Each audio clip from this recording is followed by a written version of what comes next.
Hey guys, Andy here. So I've been using the Poco F7 for about a week now, I think it is. I've been using it as my main device. I've had my SIM card in there, I've moved all my apps over. I've had the Pixel sort of in the background somewhere, but it's just literally stayed there all day. And the Xiaomi Poco F7 has been my main device. I'm a little confused with how their naming conventions work. There's the Poco F7, the Poco F7 Pro, the Poco F7 Ultra. And I guess maybe it's like the Pixels with the 9 and the 9A, they get released at different times, because only a couple of days ago I had an email saying, new Poco F8 Ultra due out. I'm like, wait, well, I only just bought the F7, and that only came out, I did check, in like June or July, so I'm a little late to the party. But I guess, like I say, it's like the Pixel 9 and the 9A, they are just kind of different lines that come out at different times of the year. And obviously the F7 is the cheaper of these. This particular one, I paid about 230, so it's like 340 retail, Black Friday with a few different offers combined in, brought it down to 230. Whereas I think the Pros and the Ultras, you're up in the sort of, I think the kind of £500 or £600 range. So if we're really looking for a bargain, kind of the regular F7 is where you'd be hoping to shop, I suppose. But is it powerful enough? Is it good enough? Well, that's what this video is all about. So without further ado, let's get on with it.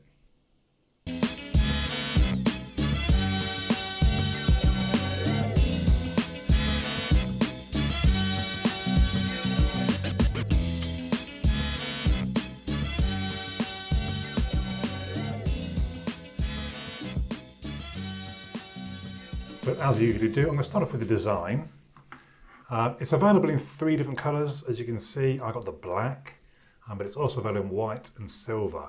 And it's got quite a distinctive camera. Can you see the little green sort of dash on the sort of cut through? It's quite weird in some ways, but gives it a distinct look. And also obviously the 2 different sort of, I don't know what you would call that. It's almost like when you cut a lawn in 2 different directions. It's the same colour, but you see that? But yeah, I think it's quite a nice design. It's very sort of flat slab of phone.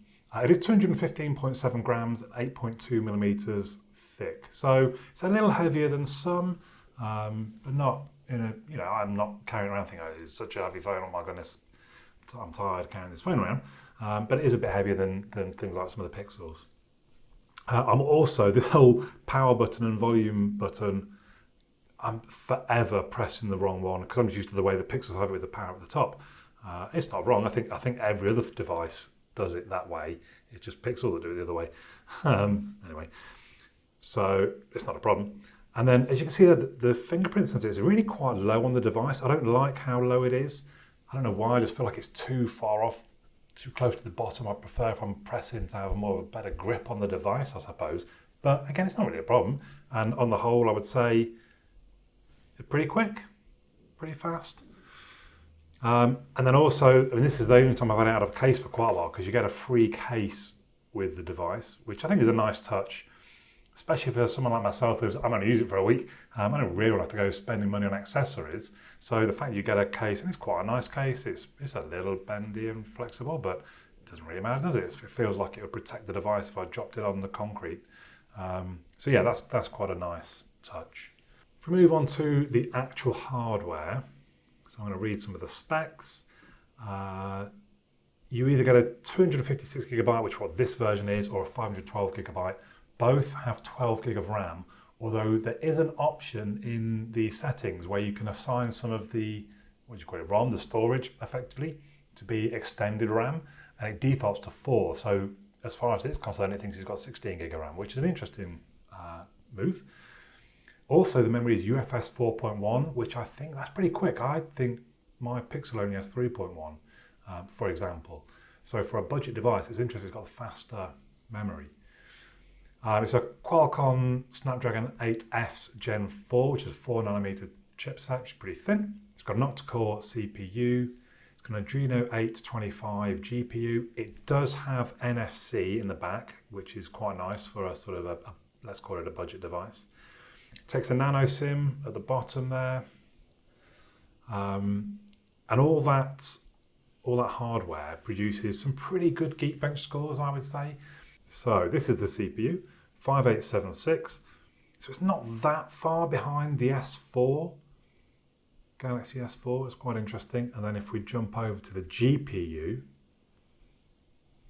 likewise, it's not that far behind the S24. And again, if you look at the S23s, it blows them out of the water.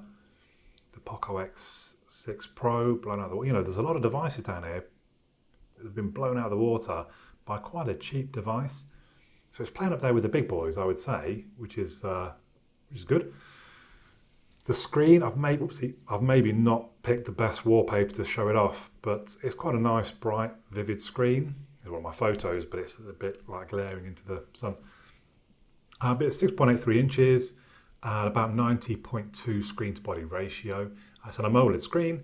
It's 1280 by 2772, which is 447 pixels per inch, which again, that's pretty good for a reasonably cheap device. It goes, this one I'm not entirely sure what it means. 700 nits typical, is that like what's average use, is it saying? 1700 nits high brightness mode, I think it calls it. I'm guessing that's basically if you turn the brightness right the way up, that's where it'll go to. But it'll peak at 3200 nits. That's really bright. I've not really had any need, or there's just not a chance to show me what it can do, I suppose, in some ways, because it's been quite dull this last week. But I think what the peak is when you're outside in the sunshine and it detects, oh my God, hang on, this is really bright situation here. I'm gonna have to crank that screen up. 3200, that is really good. That's higher than my Pixel 9 Pro can do, for example. So the screen, yeah, I would say it's pretty good. Touch-wise, it seems, I mean, great. I don't know, how would you sort of say it's bad or good? It does the job. So over to, let's just hit the power, over to the cameras. So we've got a 50 megapixel main camera, which is like regular wide angle, 26mm, f1.5, that's quite sort of a good aperture for it to have. 8 megapixel f2.2 ultra wide, so not as good f2.2, not as good, but it can do video at 4K up to 60 frames per second. That's pretty strong. The front-facing camera is 20 megapixel f2.2 wide angle. Now, one thing I quite like on my Pixel, when I'm cycling, I have to pull my phone out, double press the power, take a photo. I checked, does Xiaomi have like a quick launch? And they do. So if I press the power button and I double click volume down, so you do get the volume interaction, but then it loads up the camera. Okay, off I went on a cycle, listening to audiobook or a podcast. Oh, it's nice. I'll take a picture of this, looks quite nice, pull it out, double press the volume, nothing happened, double press volume again, I'm changing the volume, double press volume again. Maybe I double press the up volume, and somehow I've taken some screenshots and things, but I can't launch the camera. What's going on? I stop at the next cafe, I'm having a coffee. Let me just double check. Double volume down, launches the camera. What is going on? Again, I'm cycling out. Long story short, if you're listening to media, you can't quick launch the camera. It's going to change the volume for you instead, which I don't quite get. If I want the volume down, I would just hold it down perhaps. If I double press it, I want to launch the camera still. Well, I do get, but then why not just leave it on the power button? So that was just a little bit of annoyance, but at least when I know what it is, I can sort of pause my audiobook, launch the camera, boom, take the photo, crack on. So yeah. Now while I've been waffling on, I've probably been rotating through some of the sort of sample images. I thought they're pretty good. I would say kind of good enough, if that makes sense. They're not amazing. I wouldn't imagine this camera is going to win any awards, but they're pretty good. Maybe a little bit oversaturated. So I cleaned my bike, my Canyon bike, which is kind of an orange with a bit of red in it, but I would say more orange than red. And when I took the photo, it looked pretty bright red because this camera, I feel like it oversaturates the images a little bit. Low light, it seemed okay. It automatically used low light mode when it was like proper dark. So it would take like a second for the sort of shutter to go up, and that was it. So you obviously got to hold steady. But I would say the results look pretty good. Not amazing, but pretty good. The video, and the selfie cam as well. It's got a couple of pics on selfie cam, like daylight and at night. Again, it seemed okay. And then video, yeah, it seemed all right. I mean, Android video never seems to be quite as good, perhaps, as you would hope.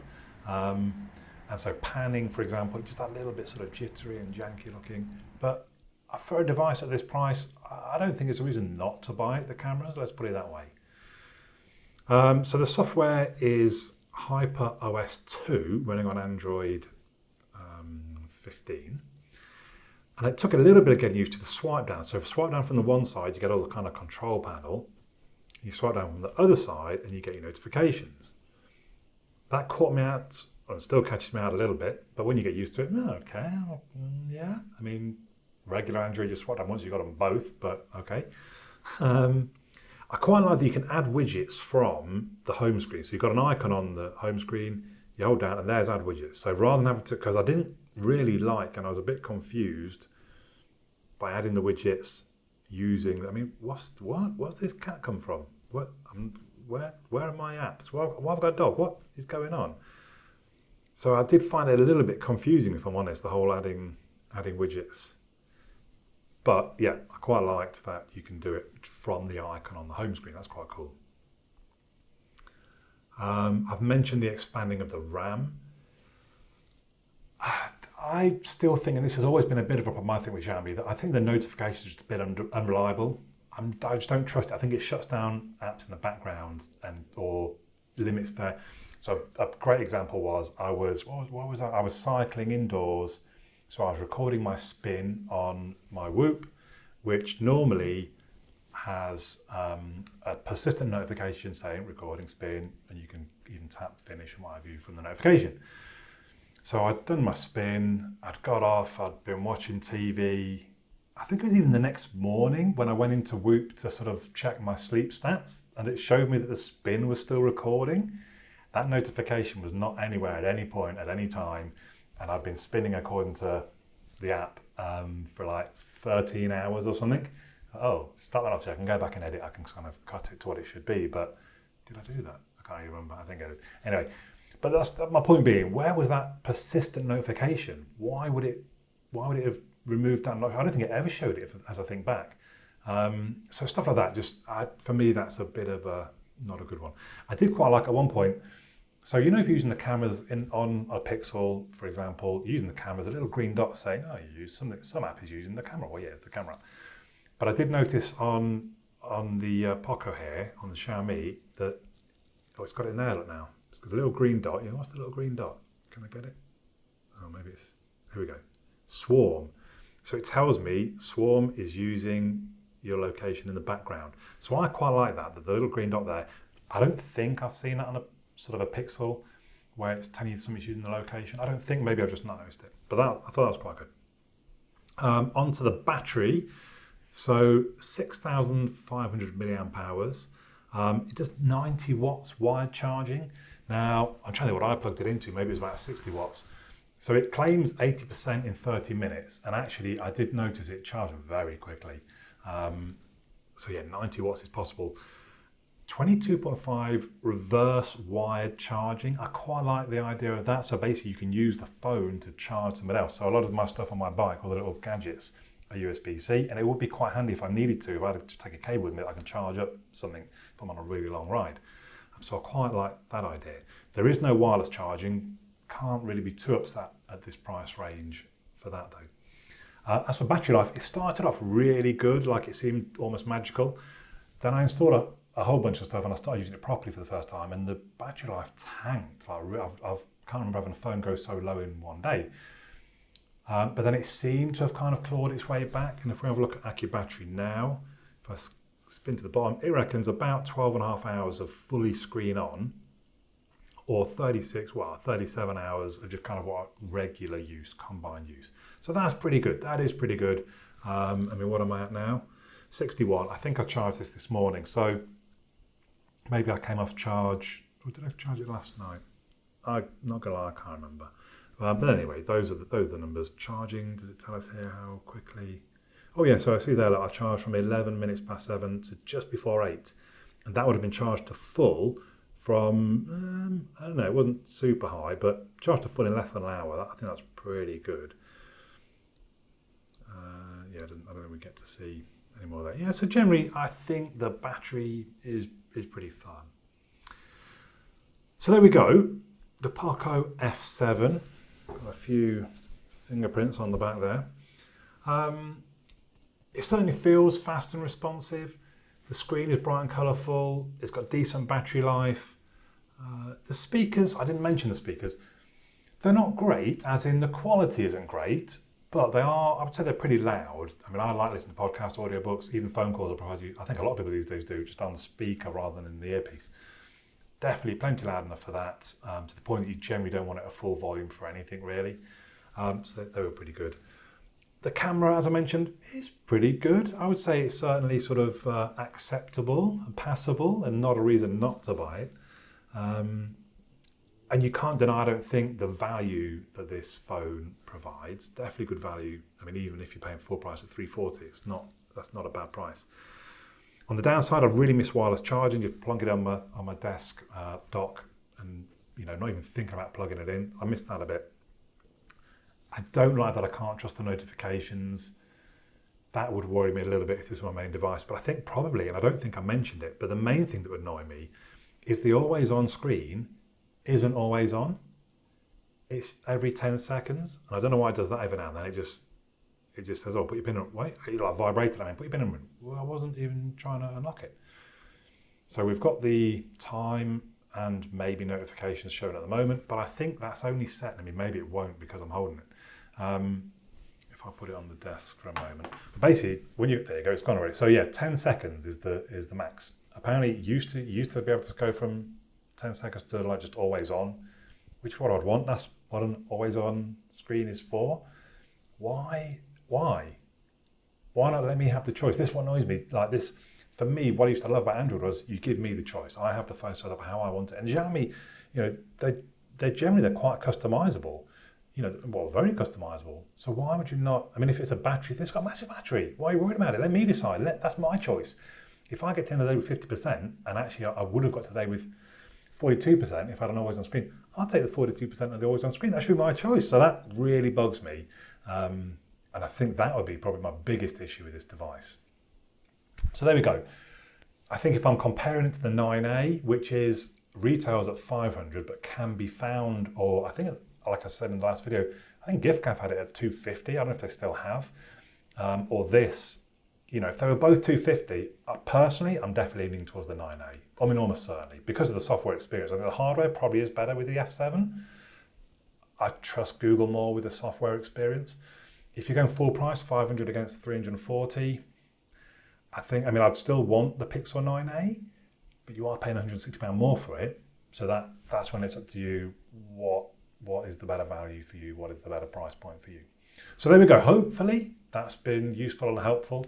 Let me know your thoughts in the comments down below. I do read all of them and I sort of will join in discussion if you've got a question or anything or a point to make. But hopefully, you found the video useful, maybe even entertaining. I don't know. There you go. But that's it from me for the moment. My name's Andy. I'll catch you all again soon.